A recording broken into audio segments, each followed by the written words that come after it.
Hello dear students, so this is my ninth video, and this video we will discuss a new chapter, that is common goals of 5-year plans in India. Bharat में पंचवर्षीय योजनाओं के सामान्य लक्ष्य या उद्देश्य। इस चैप्टर में हम देखेंगे कि आर्थिक नियोजन का अर्थ क्या होता है, योजना आयोग क्या होती है, राष्ट्रीय विकास परिषद क्या है, भारतीय नियोजन के लक्ष्य और उद्देश्य क्या हैं, एटसेट्रा। सबसे पहले हम आते हैं अपने टॉपिक की तरफ, जो होगा आर्थिक नियोजन अथवा विकास योजना का अर्थ, मीनिंग ऑफ इकोनॉमिक प्लानिंग और डेवलपमेंट प्लानिंग। आर्थिक नियोजन से हमारा अर्थ है एक ऐसी प्रणाली जिसमें एक केंद्रीय योजना संगठन एक समय अवधि के लिए लक्ष्यों का निर्धारण करती हैं और इन लक्ष्यों की प्राप्ति के लिए कार्यक्रम एवं नीतियों का निर्धारण करती हैं। So according to different economists this topic has different views. Professor Hayek के अनुसार आर्थिक नियोजन का अर्थ एक केंद्रीय सत्ता द्वारा उत्पादन क्रियाओं का निर्देशन करना है। इसी प्रकार बहुत से अर्थशास्त्रियों ने अपने अपने व्यूज़ दिया है इसके regarding. In simple and short definition, if we see, planning is organizing and utilizing of resources to the maximum advantage in terms of social ends. इस प्रकार संक्षेप में अगर कहा जाए, नियोजन एक निश्चित समय में सुनिश्चित लक्ष्यों की प्राप्ति है, आर्थिक शक्तियों का विवेकपूर्ण ढंग से समन्वय है, नियंत्रण करने हेतु आर्थिक संगठन की एक प्रणाली है। भारत में आर्थिक नियोजन किस प्रकार हुए? Economic planning in India. Bharat में इस आर्थिक नियोजन के क्या लक्ष्य थे और ये कब शुरू हुआ था, इन सब के बारे में हम चर्चा करेंगे भी। सबसे पहले जो भारत के विभिन्न पंचवर्षीय एवं आर्थिक योजनाएं हैं वो 1 अप्रैल 1951 को हुआ था और तब से लेकर आज तक हमने 11 पंचवर्षीय योजनाओं को पूरा किया है। इनफैक्ट हम लोगों ने 12 पंचवर्षीय योजनाओं को पूरा किया है टिल डेट, जो कि कंप्लीट हुआ था 2012 से 17 तक।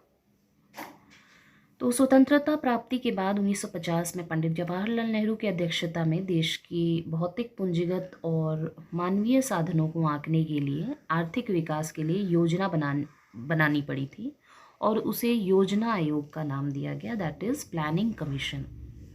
तो भारत ने योजना आयोग के जो अध्यक्ष हुए थे वो भारत के प्रधानमंत्री हुए थे, जो उस समय पंडित जवाहरलाल नेहरू थे। आयोग ने अपनी स्थापना के 15 महीनों के पश्चात जुलाई 1951 में प्रथम पंचवर्षीय योजना की रूपरेखा सरकार के आगे प्रस्तुत की थी। इस तरह से आप अपने चैप्टर में देखोगे कि वेरियस 5-year प्लान्स, और जिसे हम एनुअल प्लान्स भी कहते हैं, उसकी डेट वाइज, ईयर वाइज आपके बुक में दी हुई है और इसको आपको देखना है। बीच बीच में कुछ कुछ प्रॉब्लम्स की वजह से ये पंचवर्षीय योजना में गैप भी आया था, जिसे हम गैप ईयर कहते हैं। So you will get this in your exercise. अब है योजना आयोग क्या है। प्लानिंग कमीशन, जिसकी चर्चा हमने की, एक गठन हुआ 1950 में, और आखिर ये योजना आयोग क्या कार्य करती है, किस प्रकार से ये अपने कार्य को अपने जो लक्ष्य है उस तक पहुंचाती है।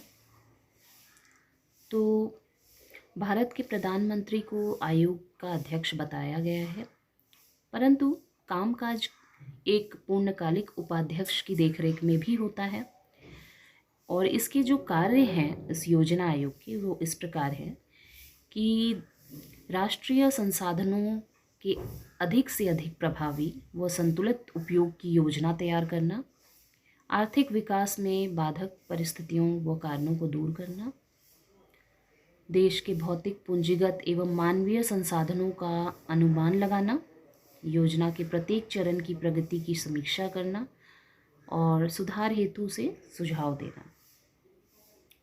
तो ये हमारे प्लानिंग कमीशन इस प्रकार से काम करती थी। लेकिन 1 जनवरी 2015 से इस योजना आयोग का अस्तित्व जो है वो समाप्त कर दिया गया और इसके स्थान पर अब जो संगठन कार्य करती है उसका नाम है नीति आयोग। तो 65 वर्ष पुराने योजना आयोग का अस्तित्व समाप्त हो गया और इसके स्थान पर हम अब नीति आयोग की चर्चा करेंगे। यह एक नई संस्था है जिसे राष्ट्रीय भारत परिवर्तन संस्थान या national institution for transforming India, जिसे नीति के नाम से जाना जाता है, नीति आयोग के नाम से जाना जा रहा है और यह प्रधानमंत्री की अध्यक्षता में सरकार के बौद्धिक संस्थान के रूप में कार्य करती है और केंद्र सरकार के साथ साथ राज्य सरकारों के लिए भी नीति निर्माण करने वाले संस्थान की भूमिका निभाती है। केंद्र और राज्य सरकारों को राष्ट्रीय एवं अंतर्राष्ट्रीय महत्व के महत्वपूर्ण मुद्दों पर तकनीकी सलाह देती है, पंचवर्षीय योजनाओं के भावी स्वरूप को सलाह देती है, सभी राज्यों के मुख्यमंत्रियों एवं केंद्र शासित क्षेत्रों के उपराज्यपालों को इसकी गवर्निंग काउंसिल में शामिल किया गया है। इस प्रकार नीति आयोग का स्वरूप योजना आयोग की तुलना में अधिक संघीय है। प्रधानमंत्री की अध्यक्षता वाले इस आयोग में एक उपाध्यक्ष और एक कार्यकारी अधिकारी जिसे सीईओ, चीफ एग्जीक्यूटिव की रखी गई है। अब हम देखेंगे भारतीय नियोजन के लक्ष्य और उद्देश्य क्या हैं, गोल्स और ऑब्जेक्टिव्स ऑफ इंडियन प्लानिंग क्या है। बृहद रूप में लक्ष्यों और उद्देश्यों को 2 भागों में बांटा गया है, एक तो लॉन्ग टर्म टारगेट्स के रूप में और दूसरा शॉर्ट टर्म टारगेट्स के रूप में।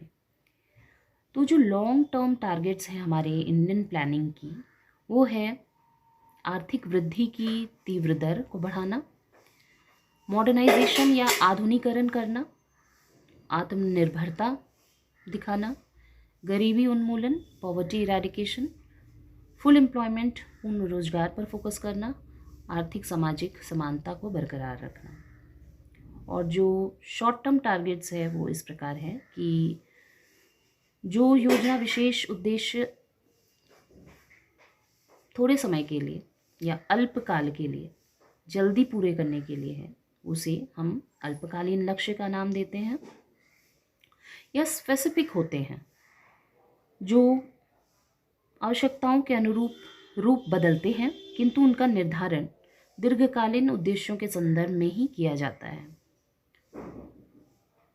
सबसे पहले हम देखेंगे इस दीर्घकालीन लक्ष्य को थोड़े से एक्सपेंडेड फॉर्म में।